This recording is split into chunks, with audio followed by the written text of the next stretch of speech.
Buenas tardes, bienvenidos, gracias por venir. Comenzamos hoy un ciclo de, como saben, de 5 conferencias sin otro pretexto ni otra cohesión que el que se trata de 5 conferencias dedicadas a 5 obras maestras de la pintura alemana de diversas épocas en las colecciones Thyssen. La pintura de hoy dedicaremos la charla a Jesús entre los doctores de Durero. La próxima semana a fundamentalmente una pintura de Lucas Cranach el Viejo, La ninfa de la fuente, que está en nuestras colecciones, pero hablaré también de una Madonna, de una Virgen con el niño, que también pertenece a nuestras colecciones. Y en días sucesivos me dedicaré a 3 obras maestras de la pintura alemana moderna. El sueño, de Franz Marc, el retrato de Hugo Erfurt y su perro Ajax, de Otto Dix, y finalmente el retrato del Dr. Haustein, de Christian Schad. ¿Por qué precisamente estas? Bueno, pues porque son grandes obras maestras de la pintura alemana de las que no había hablado todavía. Hay, por ejemplo, una ausente obvia, y alguien me lo ha recordado, Metrópolis, de Georg Gross, pero en un ciclo anterior dedicado a las ciudades en la colección Thyssen hablé de Metrópolis, de manera que estas eran las 5 obras maestras más importantes, digamos que pendientes. Hablamos también en alguna otra ocasión de Coapi, de Max Beckmann, en un ciclo dedicado a mujeres modernas. Mi intención es, bueno, ir cubriendo, ir dedicándome a prestar atención una por una a las grandes obras maestras de nuestras colecciones, por lo menos a las obras principales, en sucesivos ciclos, incluso si el pretexto, la ligazón es relativamente tenue. El foco siempre está en nuestras colecciones. Así pues, vamos a empezar. ¿Podéis reducir la luz de los focos cerca de la pantalla, por favor?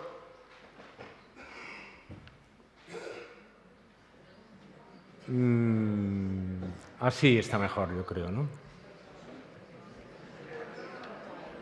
Pero habéis subido mucho la luz en la sala.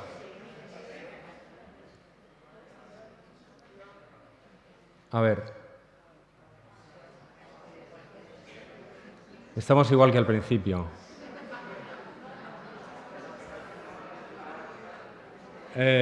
Tengo demasiada luz aquí. Necesito mucha oscuridad para que se vea bien la diapositiva. Lo bonito de esto es que siempre parece que es el primer día.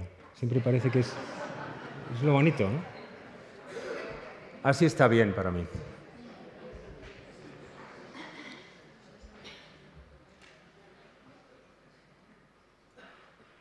Venecia, 23 de septiembre de 1506. El pintor Alberto Durero, que lleva instalado en la ciudad casi un año, escribe a su amigo del alma, Pirkheimer, una carta en la que le cuenta, exultante, que por fin ha terminado la tabla, die Tafel, la gran tabla, en la que ha estado ocupado casi medio año. Se trata de la Fiesta del Rosario, una pintura de altar destinada a la capilla de la congregación, la Hermandad del Rosario, de los alemanes en la iglesia de San Bartolomeo in Rialto. La Fiesta del Rosario se celebra el 7 de octubre, o sea que Durero la ha terminado justo para la ocasión, y en esos días de septiembre en que la ha terminado pasan por su estudio, al parecer, los pintores, los alemanes, naturalmente, de Venecia, las autoridades venecianas, incluso el Dux. Y Durero se jacta en la carta a Pirkheimer de que por fin ha conseguido vencer la desconfianza y el desprecio de los artistas italianos, que hasta entonces no pensaban nada bueno de su color. Por fin se ha apropiado del colorido ¿de quién?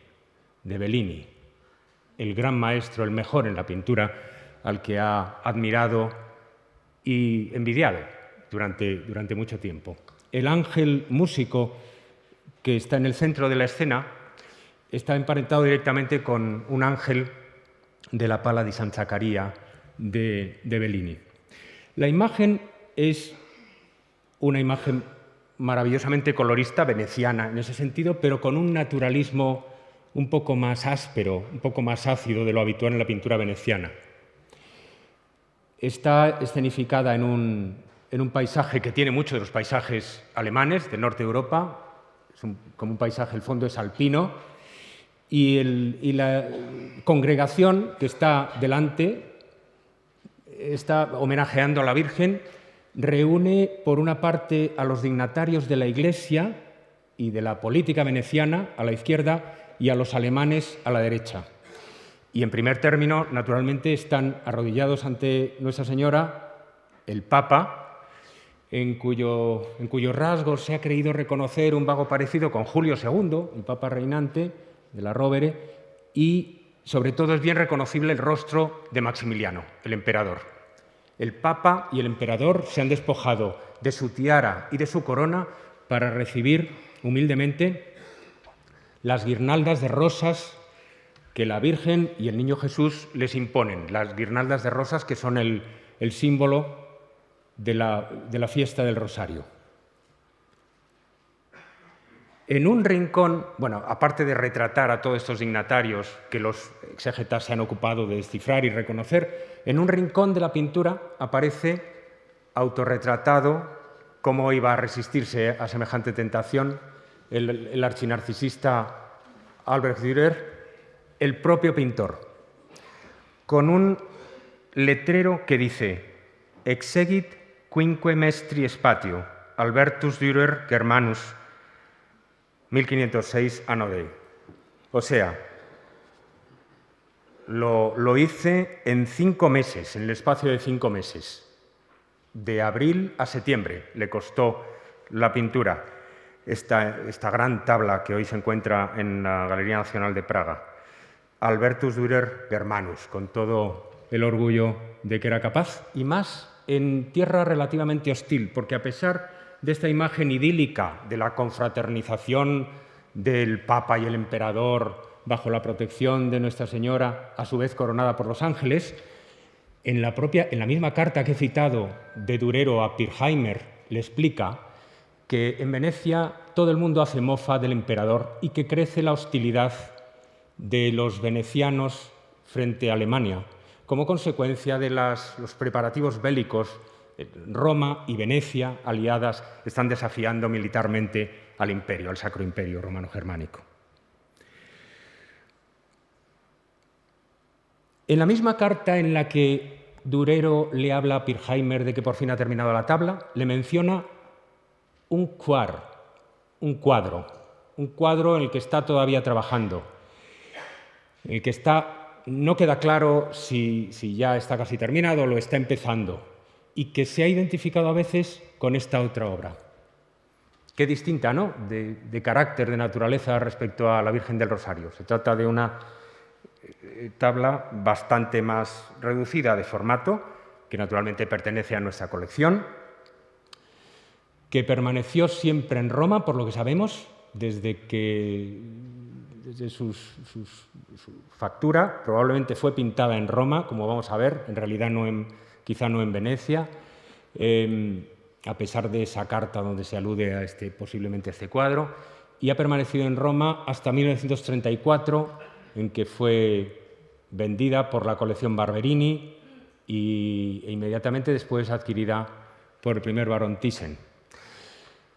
Es una representación de Jesús entre los doctores, o sea, una representación de ese episodio donde San Lucas, solo San Lucas alude a ese episodio, al último episodio de la infancia de Jesús, en que el niño Jesús, bueno, ya el adolescente Jesús, con 12 años, acompaña a sus padres, como cada año, a Jerusalén por la fiesta de la Pascua. Y cuando vuelven de camino a casa, al cabo de un tiempo, porque se supone que iban muchos familiares y amigos de viaje, en peregrinación, descubren que el niño no venía con ellos y vuelven a Jerusalén y lo buscan y finalmente, al cabo de 3 días, dice el evangelista, lo hallan en el templo haciendo preguntas y discutiendo con los doctores de la ley y provocando la admiración de los sabios rabíes. Y es entonces cuando la Virgen le interpela a su hijo: pero bueno, no sabías que no te imaginabas que estábamos preocupados por ti, y él les dice: ¿y vosotros no sabíais que tengo que ocuparme de las cosas de mi padre? Ese es el episodio evangélico que se ha representado muchas veces y que Durero aborda, como vamos a ver enseguida, de una manera muy singular, muy original, muy innovadora, que se sale de las convenciones iconográficas hasta aquel momento habituales. El cuadro tiene una inscripción, una firma, con el año en que se pintó, el anagrama de Albrecht Dürer, y debajo Opus Quinque Dierum, o sea, obra de 5 días. Observen la simetría que existe entre la obra de 5 días, que sería esta tabla menor, y la obra de 5 meses, que sería la fiesta del Rosario, manteniendo la relación complementaria entre ambas obras. Al lado del anagrama hay como una escritura borrada, ¿no? En 2 copias de la época de esta tabla de Durero, lo que aparece escrito ahí es F. Roma, fecit Roma, se hizo en Roma, lo que ha suscitado la sospecha muy fundada en los investigadores de que, si bien el cuadro estaba comenzado a planear en Venecia, se empezó a trabajar en él en Venecia al mismo tiempo que se trabajaba en la fiesta del Rosario, en realidad se ejecutó en Roma, en un viaje que posiblemente hiciera de Venecia a Roma inmediatamente después, en aquel mismo otoño de 1506. Esto tiene importancia por algo que veremos luego, por las fuentes mismas, por lo que se refiere a las fuentes, a la inspiración del cuadro de Durero. Aunque Durero diga que el cuadro, sin cierta jactanciosidad, que el cuadro de Jesús entre los doctores lo pintó en 5 días, naturalmente debe referirse a la ejecución final de la pintura, porque existen dibujos preliminares que delatan una preparación cuidadosa, incluso minuciosa, de la obra. No fue ni muchísimo menos una obra improvisada. Por ejemplo, en la colección albertina de Viena se conserva ese dibujo que, como los demás dibujos preparatorios, está realizado sobre la famosa carta azzurra veneciana, ese papel teñido, tintado de azul que era característico de Venecia y que evidentemente representa un ensayo para la figura del Jesús entre los doctores de la ley. Lo más llamativo es que en la pintura, evidentemente, Durero ha rejuvenecido a Jesús y lo ha convertido de un adolescente algo más virilizado, como era en el dibujo, en una figura más infantil, en una figura más redondeada, más rolliza o más ambigua sexualmente, de sexo más equívoco, que podría ser un jovencito o una jovencita, ¿no? Subrayando ese carácter efébico, ha acortado las proporciones para hacerlo más niño, lo que tiene, como vamos a ver enseguida, un efecto retórico en la composición pictórica, en contraste con los personajes de los ancianos, muy importante. Pero hay otros dibujos preparatorios. Por ejemplo, hay varios dibujos preparatorios de las manos con los libros, que tienen un papel tan importante en el cuadro de Jesús entre los doctores. Ese de la derecha es un dibujo realizado con toda seriedad, pero descartado, lo que nos da idea de hasta qué punto se tomaba en serio Durero este tipo de proyectos. Es decir, ha estudiado posturas, ha analizado fragmentos que finalmente no ha incorporado al cuadro. En cambio, el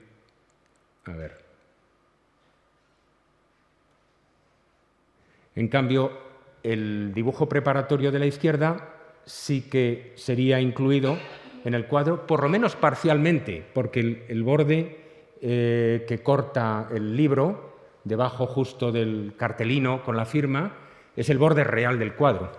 Quiero hacer una acotación, y es que, aunque el cuadro de Jesús entre los doctores parezca un fragmento recortado de un todo mayor, tenemos certeza de que los bordes de la pintura son los bordes originales. Esto lo saben los conservadores y los restauradores. Entonces, la pintura no ha sido recortada. Durante un tiempo tuvo una adición arriba que fue retirada.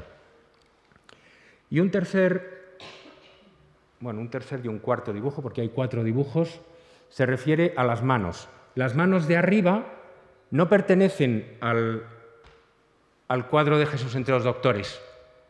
¿A qué obra pertenecen? A la fiesta del Rosario.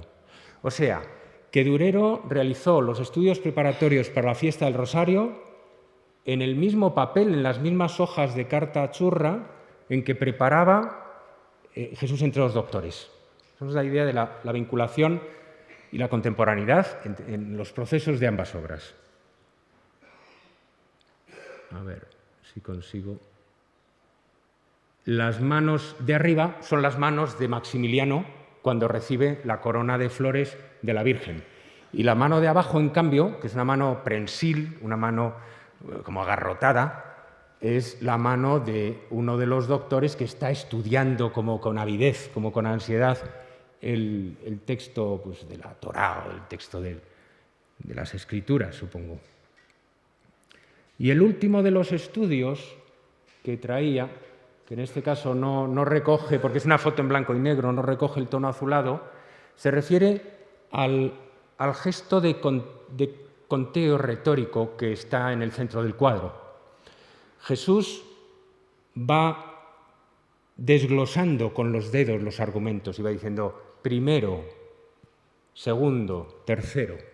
Y esa figura de las 2 manos de Jesús, elocuentes, parlantes, se encuentra en el centro geométrico de la tabla de Jesús entre los doctores. Pero lo más interesante es que no están solos esos 10 dedos, están también los 10 dedos de uno de los doctores de la ley que parece tratar de interrumpir a Jesús. Y entra como en conflicto. Y los dos pares de manos, los 20 dedos, se convierten en un diseño ornamental, casi geométrico, en el centro mismo de la pintura, símbolo del dinamismo de la discusión, del debate, como si los que debaten se persiguieran unos a otros. Ese ornamento de las manos tiene una posteridad muy curiosa, porque en las sucesivas copias o versiones inspiradas en el cuadro de Durero que se harían a lo largo, sobre todo, del siglo XVI,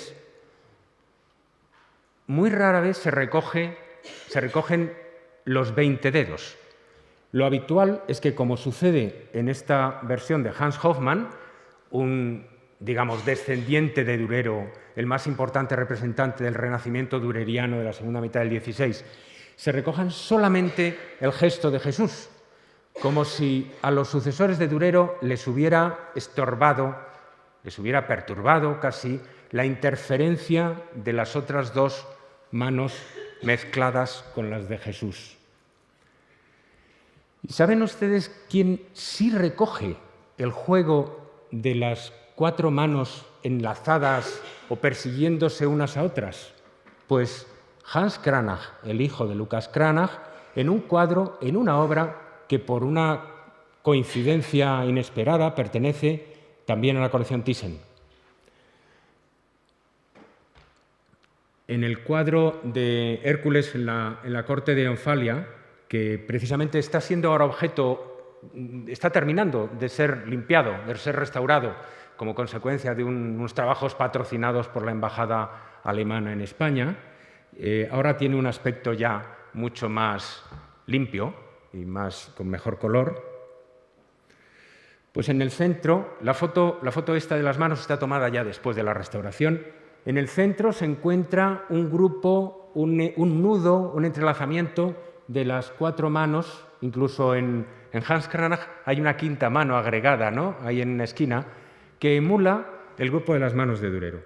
No sería esta, naturalmente, el único caso en el que los Cranach seguirían las huellas de Durero. Por ejemplo, el tipo compositivo de Jesús entre los doctores, con las cabezas acumuladas en ese espacio tan reducido, tan claustrofóbico y oscuro, está recogido, ese tipo compositivo, por ejemplo, en las diferentes versiones de Cristo y la mujer adúltera pintadas por Lucas Cranach el Viejo o Lucas Cranach el Joven a lo largo de los años 30 del siglo XVI. Hay muchos ejemplos. Incluso las fisonomías que Cranach recoge evocan las fisonomías durerianas. Pero vamos a volver al cuadro. El cuadro tiene un dibujo subyacente que delata alguna transformación en el proceso de pintarlo, algún cambio de idea, algún pentimento. El más interesante es este, esa figura un poco extraña, un poco inquietante, que asoma por detrás de la cabeza de Jesús. Es un repinte superpuesto a otra figura anterior que, como ven, estaba pintada más abajo, no sé si la ven. Se ve el ojo de la figura anterior debajo del ojo de la figura visible ahora, que tiene pestañas marcadas, y se ve también que en la cabeza llevaba un paño. Los estudiosos han concluido que esa figura que asomaba detrás de la de Jesús era originariamente una figura de María, de su madre. ¿Y qué pintaba ahí la Virgen María? Bueno, pues formaría pareja con la figura barbuda que está en el extremo derecho, también retirada y como en otro plano, y que representaría a San José. ¿Y por qué estarían presentes la Virgen y San José? Porque en las representaciones tradicionales de la historia del niño perdido y hallado en el templo, aparecen efectivamente la Virgen y San José que van a buscar al templo a su hijo. Por alguna razón, en el curso del proceso, Durero cambió de idea y decidió excluir a la Virgen y San José y convertir a las dos figuras de la Virgen y San José, los padres de Jesús, en otros rabinos, en otros doctores de la ley. Pero originariamente, la imagen de Jesús en el templo, de Jesús entre los doctores, pertenecía a la historia de María, a la historia de la familia, de la Sagrada Familia, y a la historia de la infancia de Jesús. Eso queda patente en la primera versión pintada del tema por Durero en los años 94-97, esa que está a la derecha, donde aparece Jesús subido a un trono, a una cátedra que le destaca por encima de las cabezas de los rabinos, y con las grandes figuras de los rabinos en primer término, acentuando la desproporción, asombrados, admirados de su sabiduría. El modo de presentar la escena de Jesús en el templo tradicionalmente era este, como parte de la vida de María o de los padecimientos de María o de la vida de Jesús en el seno de su familia. En los 7 dolores de María, Jesús con 12 años, el Jesús de 12 años en el templo, aparece efectivamente en la esquina, en este políptico, en la esquina inferior izquierda del conjunto.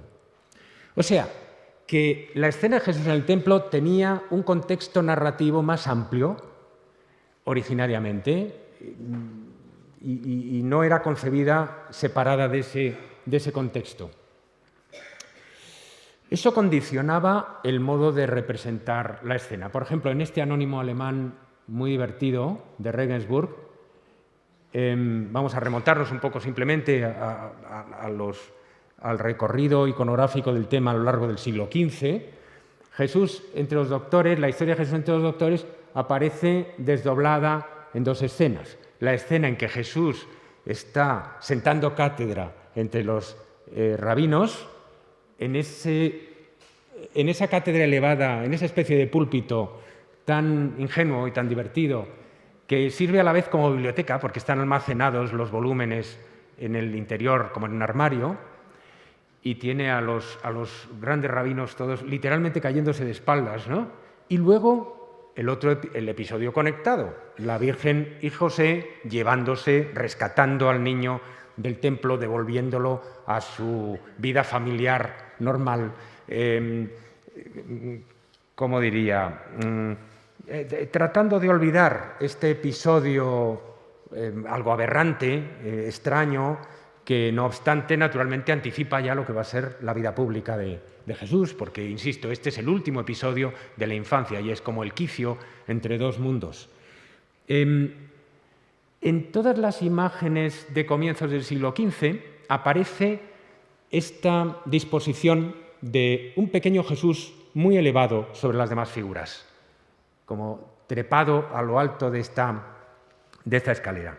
Es muy curioso porque esta imagen de un seguidor de Bernard Martorell, el pintor de Barcelona, de comienzo del siglo XV, está, según parece, nos representa un espacio íntimamente relacionado con el de las sinagogas de la época, con las sinagogas que se han conservado, que se conocen por excavaciones arqueológicas. Por ejemplo, hay una excavación arqueológica en Lorca que ha desenterrado, ha sacado a la luz una sinagoga medieval, y la disposición de los bancos pegados a la pared, o las lámparas de cristal, o la propia escalera que conduce a un escaño elevado del lector, son rasgos que estaban en las sinagogas de la época.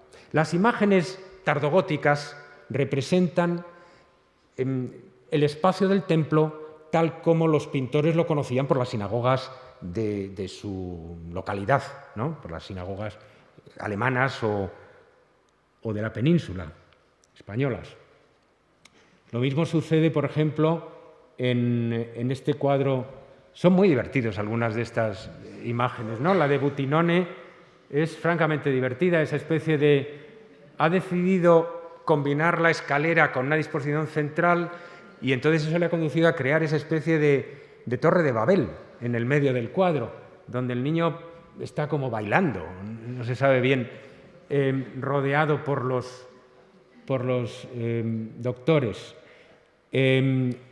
La disposición del Jesús entre los doctores del Maestro de Reyes Católicos es más convencionalmente gótica, representa como el interior de una catedral, ahí el modelo es más una catedral que una sinagoga, pero verán que en todos los casos es una disposición marcadamente vertical, en la que se pone el acento, como lo hacía el propio Durero en su primera imagen, también con la disposición vertical, también con escaleras, también con la cátedra alta, se pone el énfasis sobre todo en un espacio escénico, en la arquitectura como un teatro donde tiene lugar esos acontecimientos. Fíjense que el protagonista de la historia en cierto sentido es el templo, el espacio sagrado del templo, a donde Jesús ha ido por su pie y donde su familia lo rescata. El templo es el destino y el laberinto de Jesús y de su familia. En una segunda versión que Durero realizará del tema de Cristo entre los doctores, en 1503, encontramos ya una arquitectura considerablemente transformada bajo el efecto, la influencia de una estética más clasicista, ¿no? La arquitectura ya no es gótica, la arquitectura del Cristo entre los doctores, el grabado en madera, sino que es una arquitectura vagamente romana, vagamente clásica, pero donde de nuevo aparecen las escaleras, aparece la figura de Cristo pequeña al fondo, aparece las figuras de los doctores más grandes en primer término. Una disposición arquitectónica, escénica, que se va a repetir todavía a lo largo de todo el siglo XVI. Un correlato para ese tipo de reinterpretación clasicista podría ser el modo en que lo trata Ghiberti en Las puertas del Baptisterio de Florencia, el modo en que trata la escena. Claro, está más atestada la escena porque en el relieve se dispone de menos espacio que en la pintura, pero ha tratado también de poner en primer término Ghiberti la relevancia de la arquitectura del templo, que también es una arquitectura clasicista, desde luego. Y a lo largo del siglo XVI, ¿qué sucedería? Pues después de esa segunda versión de Durero del tema de Jesús entre los doctores, habría artistas que seguirían pintando un poco en un estilo vagamente gótico o esculpiendo. Por ejemplo, este anónimo alemán de comienzo del siglo XVI todavía cultiva el estereotipo de la escalera con Jesús, el pequeño Jesús en lo alto y los escribas o los doctores distribuidos alrededor. Van Orley clasiciza la arquitectura, Manon Tropo. Es una extraña combinación de elementos góticos y clásicos, ¿no? Clásicos ya renacentistas, siempre con una estructura vertical. El tema da lugar, hay un pintor ferrarés, que es Lodovico Mazzolino, que aprovecha el tema de Jesús entre los doctores para crear arquitecturas exóticas que evocan vagamente lo que él se imagina que debía ser la arquitectura de las sinagogas, y en la que proliferan relieves alusivos a Moisés e inscripciones en hebreo, inscripciones con el alfabeto hebreo, siempre preservando la escalinata, etc. Y finalmente, por terminar con este recorrido, hay una apoteosis del tema de Jesús entre los doctores, posterior a Durero, entre los venecianos sobre todo, que aprovechan esa espacialidad del templo para crear maravillosos escenarios, grandiosos, pomposos, de un gran efecto retórico. Bonifacio da Pitati, primero, un veneciano precursor en esto, pero sobre todo Tintoretto, con esos doctores que son como colosos en primer término, con los grandes volúmenes que apenas volúmenes in folio que apenas pueden mover, y la figura de Jesús siempre al fondo y siempre al término de unas escaleras. Fíjense, un poco como en el mismo sentido que en los primeros elementos góticos que hemos visto. Ahora, de todas las versiones, mi preferida y la más espectacular, la más grandiosa, la que tiene más espacio y más aire, es naturalmente la de Veronés, que está en el Museo del Prado, y que es una versión ya tardía, donde aparecen retratados varios personajes venecianos. Posiblemente este que está al lado de la columna fuera el comitente de la pintura, en un escenario inspirado en Vitruvio, en el Tratado de Vitruvio, en los grabados de Vitruvio, donde se conserva la disposición en escalera y al Jesús que domina la escena desde lo alto de esa escalera, pero se ha desarrollado el espacio circular y se ha desarrollado en horizontal lo que primitivamente en los primeros ejemplos góticos que hemos visto era una escena angosta y dominada por la verticalidad. Y ahora regresamos a lo nuestro. Simplemente por mor del contraste merecía la pena ver estos ejemplos para ver qué distinta es la concepción de Durero, en la que prácticamente no existe el espacio, de todos estos desarrollos centrados en la arquitectura, en la profundidad perspectiva y en el efecto teatral del escenario del templo. Durero renuncia al espacio. El espacio es un fondo negro plano que además apenas asoma por los intervalos entre las figuras, porque su cuadro está lleno de estas 7 cabezas de las manos, de los libros, de manera que toda la expresión que antes se distribuía a través del espacio de las figuras se concentra ahora en elementos fisionómicos, patognómicos muy intensos. Expresión del temperamento, expresión de la pasión, en los ojos, en las bocas, en los dedos. El modelo que asume Durero al pintar su Jesús entre los doctores tiene un precedente en el entorno de Bellini y su cuñado Mantegna. Los cuadros de devoción de medias figuras, sin fondos, sin contexto espacial, sin contexto arquitectónico, donde las cabezas se acumulan hasta ocupar prácticamente toda la superficie del cuadro. El más claro de ellos es la Adoración de los Magos de Manteña, ¿no? Que es pues, más de medio siglo anterior. Pero hay un precedente de Durero muy directo. Giovanni Battista Cima da Conegliano, determinado seguramente por un precedente en Bellini, porque sabemos que Bellini pintó un Jesús entre los doctores que se ha perdido, pinta este Cristo entre los doctores en 1504. La fecha no se había establecido hasta recientemente con seguridad. Durante mucho tiempo se ha discutido si este cuadro había inspirado a Durero o, por el contrario, si Durero había inspirado, si su Jesús entre los doctores había inspirado a Cima da Conegliano. Hoy parece que los expertos decididamente han optado por considerar a Cima como el precedente de Durero y no a la inversa. Una de las razones para ello es la relativa probabilidad de que el cuadro de Jesús entre los doctores al final no se pintara en Venecia, sino en Roma. Si el cuadro de Jesús entre los doctores de Durero se pintó en Roma, Cima no pudo verlo, porque Cima nunca estuvo en Roma, nunca salió de Venecia. Y en cambio Durero sí podía haber visto a Cima en Venecia. O sea que solo podría suceder que Durero hubiera tomada prestada la composición de Cima. Lo que es indiscutible es el parentesco de planteamiento escénico, diríamos, del tema. Es verdad que las fisonomías de los ancianos, de los doctores de Cima, no es ni muchísimo menos tan exagerada como la de Durero, tan cargada, tan caricaturesca, tan expresiva. Veremos luego, hablaremos de esto y de dónde le viene a Durero. Pero hay elementos expresivos fundamentales que son comunes. Por ejemplo, en la relación entre los libros y las manos. En Cima está presente igual que en Durero, ¿no?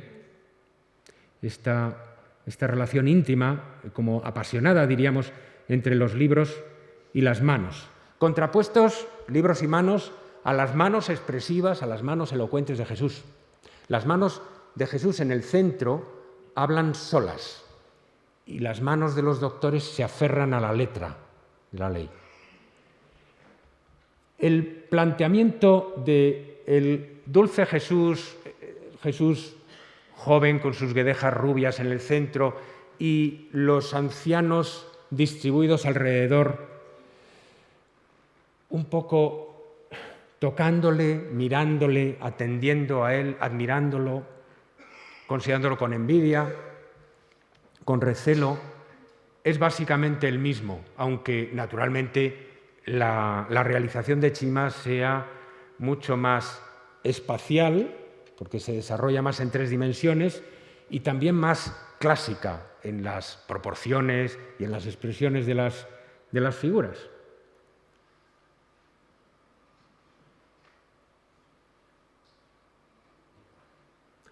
Hay otro cuadro de la época, ligeramente posterior al de Durero, que todavía introduce más preguntas en nuestra consideración. Un cuadro de la National Gallery de Bernardino Luini, Cristo entre los doctores, de en torno a 1515-1530, en el que aparece de nuevo Jesús rodeado por las figuras de los ancianos, alguno de perfil evoca la fisonomía de algunos de los ancianos de Durero, y contando, haciendo el gesto del recuento retórico.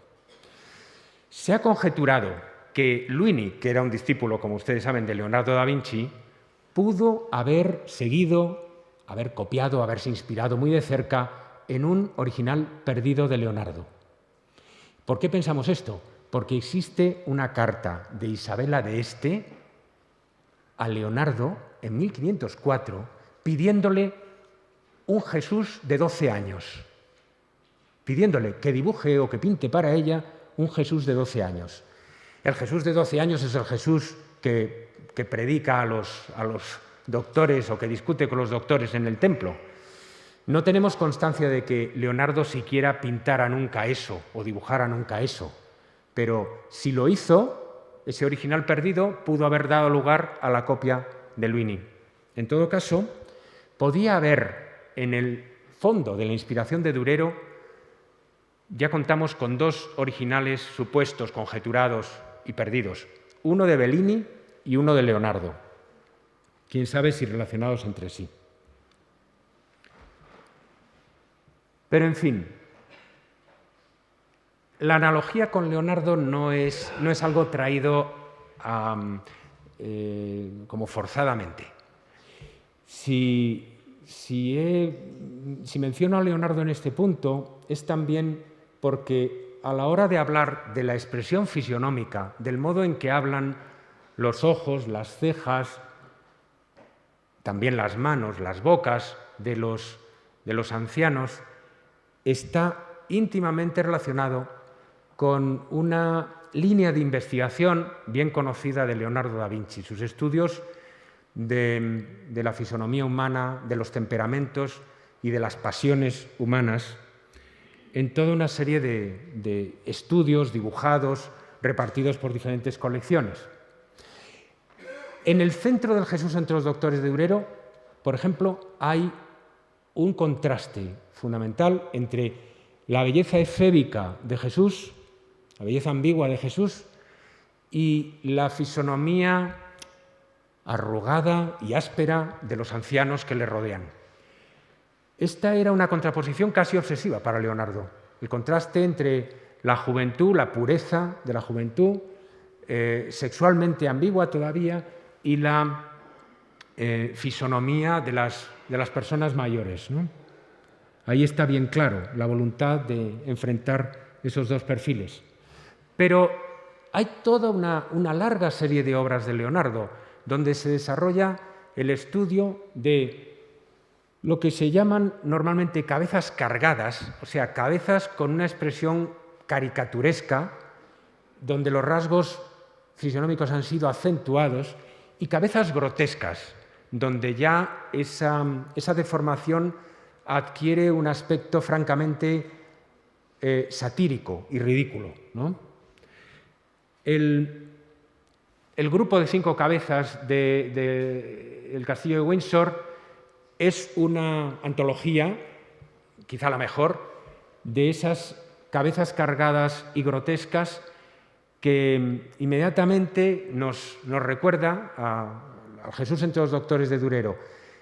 Durero conoció la obra de Leonardo, no sabemos del todo hasta qué punto, dónde, cuándo exactamente, pero sabemos que estaba familiarizado con la obra de Leonardo, con su pintura, con sus dibujos, y sin duda, el conjunto de cabezas que se distribuyen alrededor de la cabeza de Jesús, del joven Jesús, debe mucho a estas antologías caricaturescas o grotescas de Leonardo. El propio Durero realizó estudios de caricaturas, más escasos, menos frecuentes que Leonardo, pero ocasionalmente, por ejemplo, en este dibujo del British, hay 3 cabezas en hilera con perfiles variables, ¿no? Junto a un perro, que por cierto es el perro que aparece en El Caballero, la Muerte y el Diablo, que sigue al caballo del caballero. Ahí están, ¿no? Muchas veces, incluso sin hacer estudios muy a fondo, un espectador tiene la intuición de que, por ejemplo, en esa figura de primer término de la derecha, de la larga barba, que casi además recuerda algún autorretrato de Leonardo, o en la figura de más arriba, grotesca, francamente grotesca, desdentada, con esa nariz corta, ese perfil innoble, hay ecos manifiestos de Leonardo. Pero no se queda todo ahí. Y quiero introducir, para terminar ya, una última referencia. Los autores que han estudiado el Jesús entre los doctores de Durero, yo creo que se han limitado demasiado a las fuentes italianas, a todo esto que he venido contándoles, a Cima Conegliano, a Mantegna, a las posibles fuentes bellinianas o leonardescas del cuadro de Jesús entre los doctores. Y es natural, porque Durero estaba absolutamente impregnado, sumergido en el ambiente de Italia en aquel momento, y es natural que se vayan a buscar buscar su inspiración inmediata en ese contexto. Pero a mí me ha chocado siempre, me ha impresionado una analogía inesperada entre el Jesús entre los doctores de Durero y este Cristo coronado de espinas, o este escarnio de Cristo, como también se le puede llamar, del Bosco, que se encuentra en la National Gallery de Londres. El mismo espacio, como diría, vaciado, inexistente, el mismo espacio indeterminado, el mismo espacio claustrofóbico, atestado de las cabezas, la misma disposición de los perfiles agresivos en torno a la figura del Cristo inocente. Es verdad, a veces algún exégeta dice, bueno, pero al final los rabinos no son todos tan malos, no tienen tan mal aspecto. Si se examinan en detalle uno por uno, efectivamente estos dos en primer término podían ser figuras de una Sacra Conversazione, podían ser santos, podían ser apóstoles de una composición de Durero, ¿no? Ya con los de detrás es algo más difícil, ¿no? Con ese que ataca por la derecha a Jesús resulta francamente más difícil. Aún así hay algún estudioso que dice, no pasa nada, es un anciano, es un doctor mayor y entonces tiene ese aire un poco ridículo. Yo creo que en conjunto, no obstante, hay una atmósfera agresiva, una atmósfera de acoso, que el contraste entre la fragilidad del efebo, ese efebo rollizo y lleno de rubias guedejas, y los ancianos de narices ganchudas, hace todavía más intenso. Las miradas penetrantes que se intercambian, esa sensación de acoso, de cerco al que se somete al joven Jesús. Y eso, claro, en ningún sitio podía realizarse mejor que en el escarnio de Cristo, donde los 4 verdugos, desde las 4 esquinas, rodean al Jesús que padece con un gesto sereno, con un gesto como inalterado, con un gesto triste, pero inalterado por esos ataques. Se ha teorizado mucho sobre qué representan los 4 verdugos del Bosco. Se ha dicho, por ejemplo, que el que lleva las hojas de roble en la cabeza representa de la Rovere a Julio II y es un soldado del Papa. Y que ese otro que lleva la flecha, fíjense que en el Tondo del Escorial, el que lleva la flecha en el sombrero lleva también una escarapela con el águila bicéfala del imperio, del Sacro Imperio. O sea, si el de la carlanca de perro es el soldado del Papa, el otro sería el enviado del emperador. Y abajo estarían los infieles, supuestamente el Islam y el judaísmo. Supuestamente estos dos. El musulmán lleva la media luna y la estrella del Islam y el otro se ha conjeturado que sería un judío.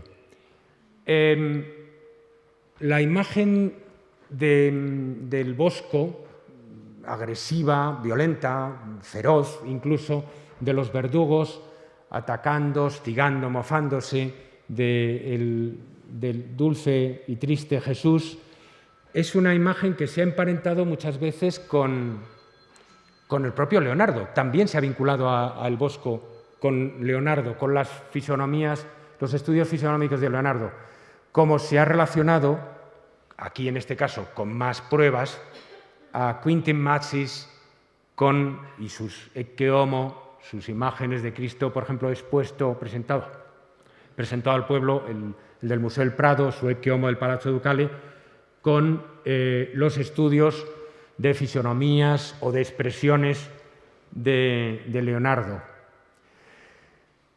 Esto es un hecho que Matsis se inspiró en Leonardo y es posible que el Bosco también tuviera acceso a alguno de estos dibujos de temperamentos, de caracteres fisionómicos o de las pasiones humanas simplemente, a todo este filón del estudio del moto, lo que Leonardo llamaba el moto, el estudio de la pasión humana, plasmada en los rostros, en los rasgos faciales.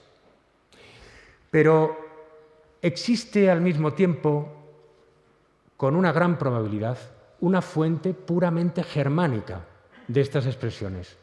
Es decir, que el Bosco, como el propio Matsis, encontraron también, muy probablemente cerca de casa, en la pintura alemana y de los Países Bajos de su época, del gótico tardío sobre todo, y del primerísimo Renacimiento, ejemplos de esta caracterización grotesca, extrema, que podía permitirles construir estas composiciones satíricas violentas. El Camino del Calvario del Bosco es el ejemplo más extremo probablemente de esta caracterización de que les hablaba.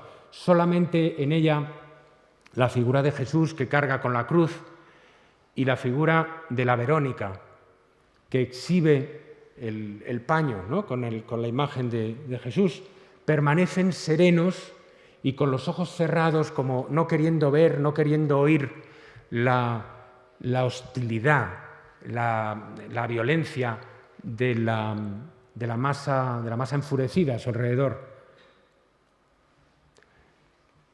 El Bosco disponía de ejemplos muy cercanos a mano, por lo que no necesitaba acudir al arte italiano. En el arte germano existía una tradición de caracterización grotesca, a veces extrema, particularmente centrada en la pasión de Jesús, en la caracterización de los verdugos, de los sayones que acompañan al escarnio, a los distintos momentos del escarnio, de la coronación de espinas, al camino del Calvario, a la crucifixión. Uno de los ejemplos más expresivos es este del Maestro de la Pasión de Karlsruhe, El prendimiento de Cristo, que es como un cómic, ¿no? En su expresión muy directa, muy brutal, muy elemental, muy naif al mismo tiempo. Una masa que es un maelstrom, es un remolino, es un lío completo, cae literalmente sobre Jesús. Jesús además está situado, como ven, como debajo, como sepultado por esa masa, y en lo alto los preside naturalmente un estandarte con 2 letras hebreas. Quiero terminar diciendo que en el Jesús entre los doctores de Durero, fueran cuales fueran sus contaminaciones italianas, que las hay, sus parentescos con Cima, con Bellini, con Mantegna, con Leonardo, existía una veta germánica profunda que está en el maestro de este prendimiento que hemos visto ahora, de la Pasión de Karlsruhe, o en el Bosco, naturalmente, como también en Grünewald, contemporáneamente, y es una caracterización grotesca, extrema, satírica, que tiene un fondo antisemita y que busca, en las escenas de la Pasión, desenmascarar a los asesinos de Jesús, a los asesinos de nuestro Redentor, caracterizar y desenmascarar a los judíos como los enemigos de Cristo y del cristianismo. Sin tratarse en este caso de un tema de la Pasión, Durero convertiría el encuentro de Cristo con los doctores en una especie de tipo precursor de la escena de la Pasión, tal como la concebían muchos artistas germánicos. Y termino con una estampa muy posterior, de finales del siglo XIX. En 1879, el pintor judío asimilado Max Liebermann exponía en la segunda exposición anual de Múnich una escena de Jesús con 12 años discutiendo con los doctores en el templo. En su caracterización, que es naturalista, que es propia de un pintor realista de esa época, se había basado en dibujos realizados en los barrios judíos de Ámsterdam y de Venecia.